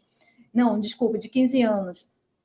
E assim, dizendo, não, essa escola vai deixar a gente usar isso? Vai fazer isso? Era o tempo todo. E, né, na verdade, nos denunciando. Quer dizer, aquele equipamento chega para a escola, para o uso, e assim, se eles não usam, como é que eles vão aprender? Né? Então, esse fator pedagógico, assim, então, uma gestão sensível, os professores sensíveis, eles vão mediar esses encontros, mas principalmente a gestão, eu acho, sabe? Mas com relação aos alunos, há uma abertura grande, por mais que eles estranhem alguns filmes, né? Tipo assim, o filme acabou, mas isso é uma provocação interessante, porque a gente vem de uma narrativa clássica do cinema, de início, meio e fim, né? De um certo naturalismo, desse cadeamento de imagens lógicas, mas, gente, isso é um modelo industrial, e isso, né? Essa tal transparência, como chama, não existe. Existe ali toda uma ferramenta do cinema para manipular a gente, para esse pensamento. Feliz para sempre? né? Então, é interessante, uma vez na escola municipal, que a gente vai chegando com o cinema, professora, passa aquele, aí vem com as referências de filme terror. Eu digo, não, gente, porque é isso, Raul, não dizer isso é melhor ou pior. Vamos conhecer coisa nova, vocês já viram, vamos conhecer coisa nova. E é interessante que a gente né, exibe um curto infantil, né, dialogando com as realidades, com crianças que adoram se ver. Eu lembro que eu tinha essa relação com o cinema. E aí, daqui a pouco, na próxima aula, isso aconteceu, eu fui monitora do Mais Educação na escola também, por conta do Cineclube eu fui convidada. Aí, na próxima aula, já estão pedindo para ver aquele filme que eu exibi no anterior. Mas entender que a gente não pode nem subestimar essas referências, porque, né, o estudante tem sua formação audiovisual a partir desse modelo mais dominante, mas é dialogar. Vamos conhecer coisa nova, né? Você já conhece isso, então vamos conhecer outra, sabe? E aí vai apresentar, vai provocar, e nesse diálogo com o público, os curtas-metragens são maravilhosos nesse sentido, porque, né, nesses processos formativos. Mas é isso. A dificuldade maior, muitas vezes, é a gestão, mas tem gestão que abraça, né? Professores que abraçam também, então é nesse sentido, assim. E a experiência é uma aprendizagem para a gente, entender também essa horizontalidade. A gente está chegando para vivenciar uma experiência, né? E temos um passo à frente e vários outros a serem dados, nesse sentido também. Então, essa horizontalidade somos nós, enquanto educadores, agentes culturais, que estamos aprendendo juntos, né? Nesse sentido. Total. Eu vou passar para a próxima pergunta. É um comentário, na verdade, da Amanda Rodri.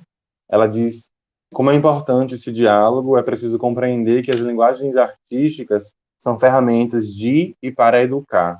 Obrigado, Amanda, pelo seu comentário. É completamente essa perspectiva de que a gente acredita de uma produção artística enquanto emancipadora mesmo.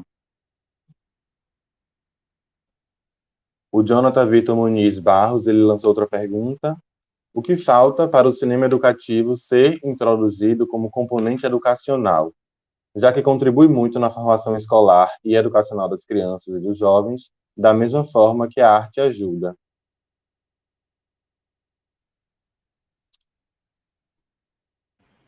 Cid, eu juntaria essa pergunta com a da Thaís, logo em seguida, que eu acho que tem tudo a ver.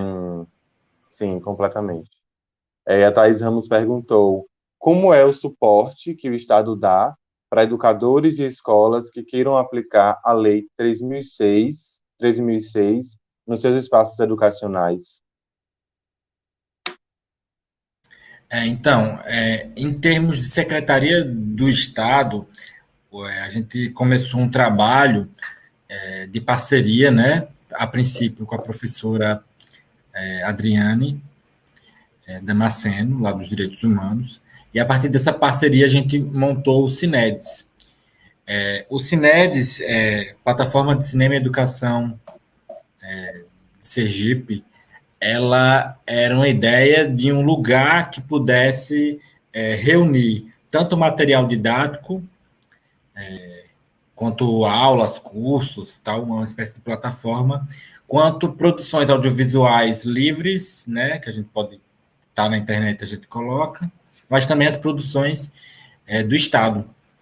Então, por exemplo, eu fiquei sabendo de eu acho que uns 10 filmes produzidos por estudantes, Thais, inclusive, lá em Canindé de São Francisco, que Thais é de lá. Que eles faziam adaptações literárias da literatura brasileira e faziam os filmes a partir dessas obras. E aí, tipo assim, a gente teve muita dificuldade em legitimar perante a Secretaria de Estado, e, sinceramente, assim, ainda falta muito, acho que, debate para acontecer, sabe? Talvez da gente mesmo também cobrar de alguma forma, porque o Estado ainda não absorveu, o Estado brasileiro, né, o Estado sergipano ainda não absorveu a perspectiva de que é importante regulamentar essa lei, né, não botou na ordem do dia. O que a gente faz é nosso debate aqui.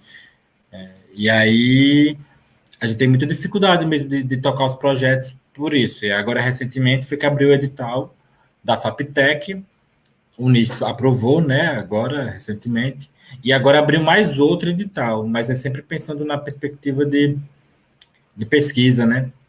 E a partir disso a gente faz algumas experiências. Mas eu acho que falta bastante, sabe? O meu sentimento é que o professor hoje está sozinho nessa, assim. A gente está aqui, né, em particular, a experiência do Nice é que tenta dar algum tipo de suporte nesse sentido.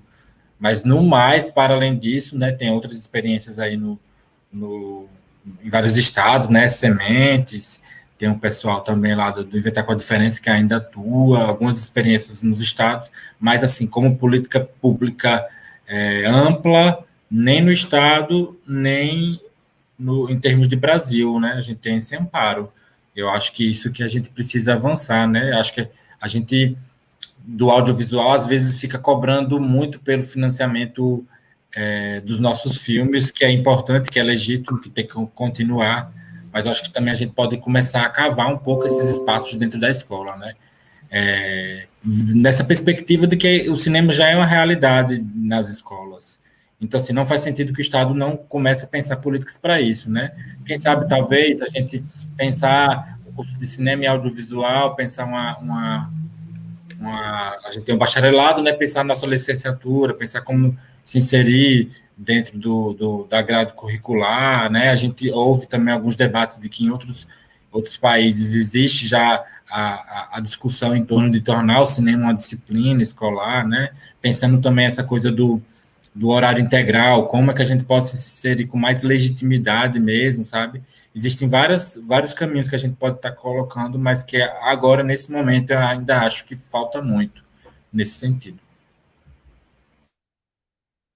Tem uma colocação da Thaís, que ficou aqui embaixo, eu acabei não vendo, que também vai nesse sentido.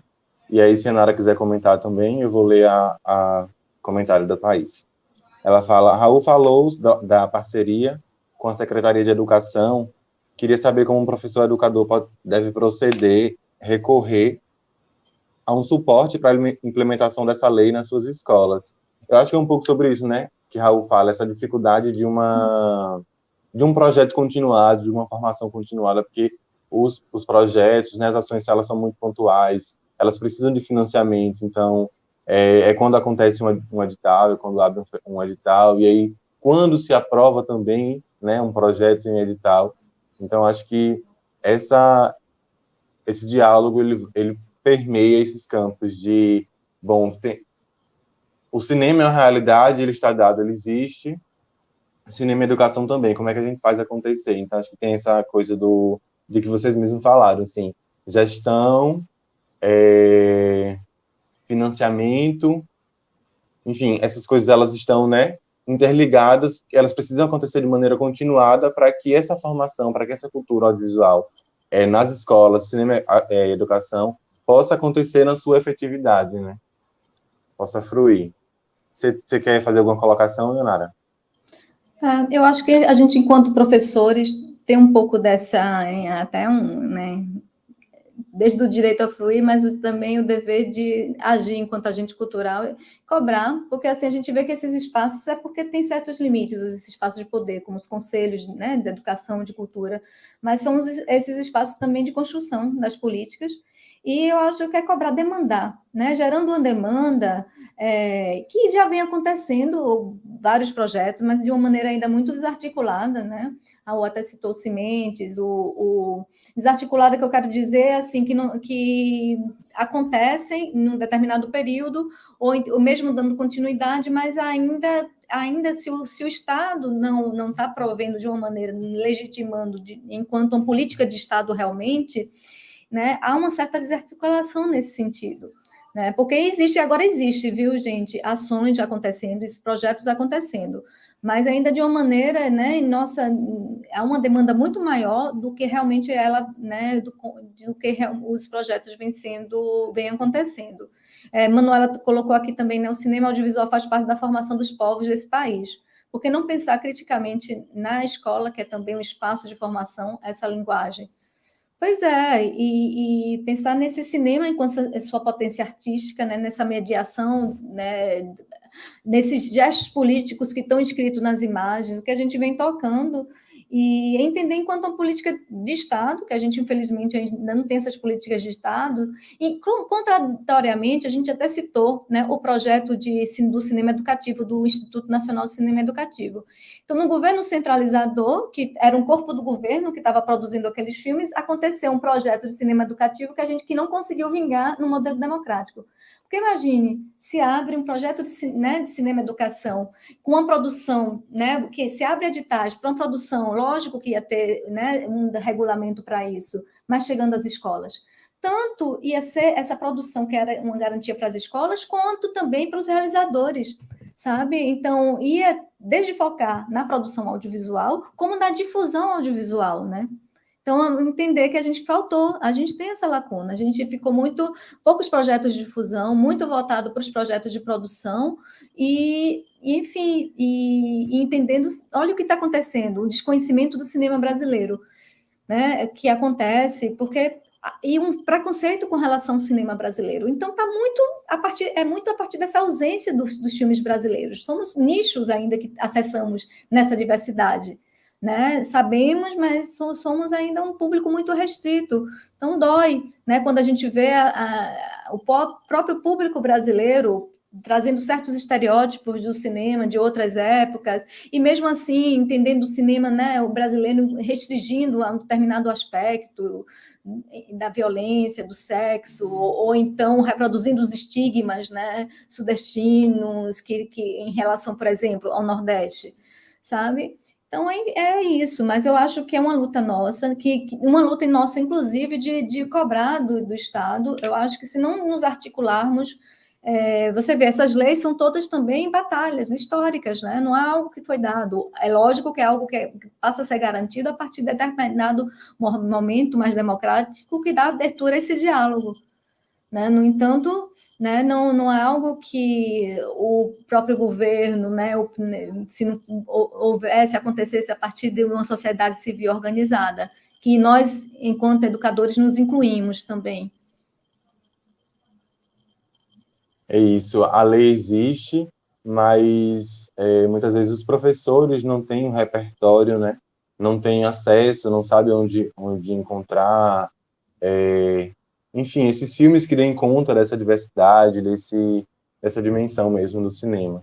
Mas eu acho que essas ações, elas já existem, ações pontuais. Eu acho que o NICE é super uma referência assim, no Nordeste, de uma formação continuada de professores, de ações em todo o estado de Sergipe, nas periferias da capital de Aracaju, e em cidades do interior também. Precisamos reafirmar aqui a importância desse núcleo.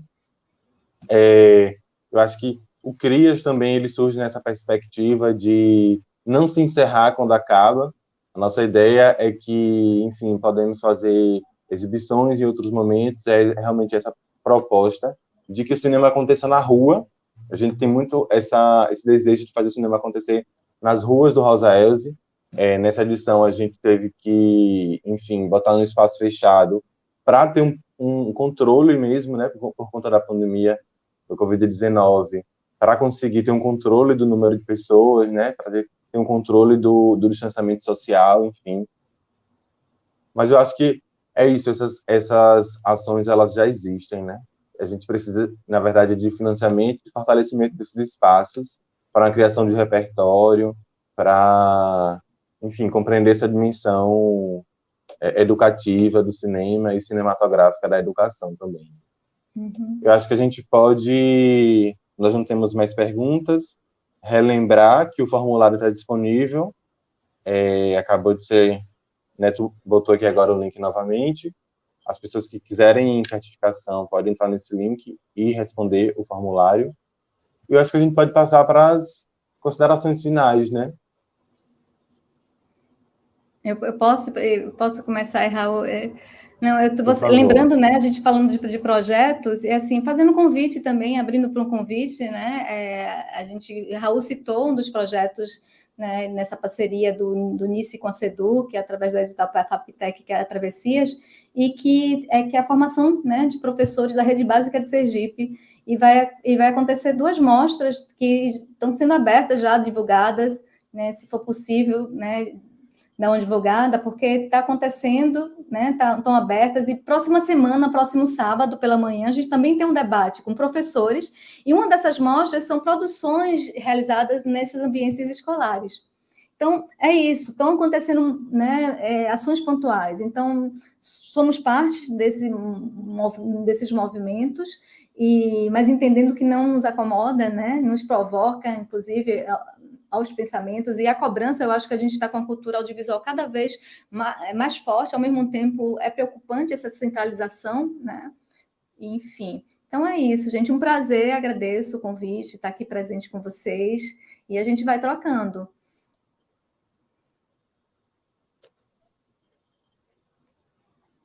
Vai lá, Raul. Então, gente, agradecer, né, o convite, reforçar também o convite para a nossa mostra, né, que vai acontecer na verdade, segunda-feira os filmes estão disponíveis, vão ficar até o dia 16, que é o sábado, e aí também tem inscrições no Cigar, né, já abertas. Então, quem quiser participar vai ser legal, e vai ter o debate no sábado pela manhã, acho que nesse mesmo horário, se não me engano. Uma última coisa que eu queria falar é sobre diversidade, porque eu acho que, no fim das contas, esse debate vai um pouco nesse sentido, sabe? Quando a gente pensa cinema e educação, né, para mim já é uma realidade, os professores já estão fazendo filmes, os filmes já são exibidos em sala de aula, o que falta na verdade, é uma diversidade, né, que outros agentes possam aparecer também nesses espaços. E aí eu lembro de um meme, que é muito bom, mas ele é síntese, em que é um rapaz comentando uma reportagem de um casal, né, 2 caras que foram presos por causa de alguma coisa, e ele fala lá, quero mais histórias assim, chega de gays sofrendo, queremos ver gays empinando moto, gays dando tiro. E é um pouco, é uma síntese, assim, sabe?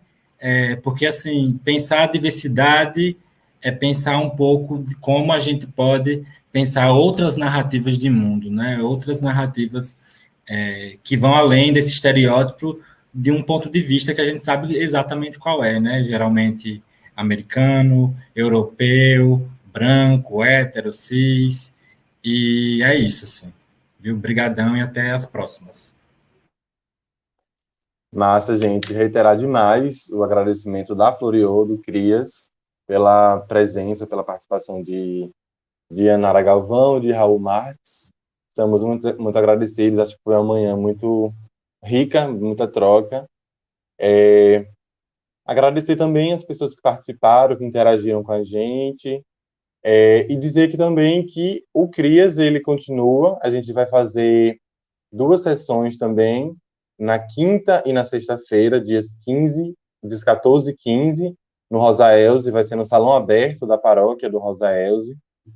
Já estamos divulgando aqui pelo bairro o carro de som, ficamos muito emocionados quando começou a rodar o carro de som no bairro. Mas é isso, as pessoas que estão em Sergipe, que estão próximas ao Grande Rosa Elze, Aracaju, estão super convidadas a trazer suas crias, as grandes e as pequenas, para participarem das atividades presenciais do CRIAS. Vou encerrar com a fala novamente, aquela de praxe. O CRIAS é um projeto apoiado pelo edital de premiação para a produção e exibição cultural proposto pelo governo do estado de Sergipe, através da Fundação de Cultura e Arte, a PRP de Sergipe, a FUNCAP, com recursos da Lei Federal 14.017 de 2020, a Lei Aldir Blanc, e reiterar a importância dessa lei, né, nesse contexto, e que estavam rolando até algumas discussões sobre tentar instaurar a lei enquanto que ela fosse anual, né? Então, ainda estou um pouco por fora dessa discussão, mas sei que rolou isso, e acho que é uma coisa que a gente precisa estar atento, né? Para uma regulamentação mesmo de uma produção e difusão artística em todo o país. Então é isso, gente. Muito obrigado mesmo. E é isso. Até a próxima.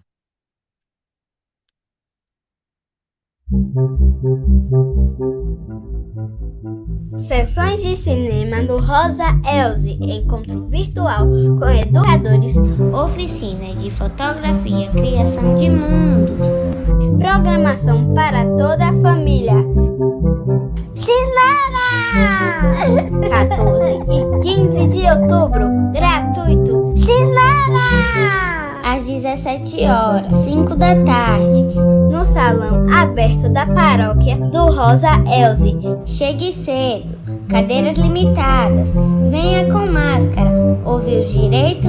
Na Semana das Crianças vai ter cinema aqui no Rosa Elze. Uma realização Floriô de Cinema.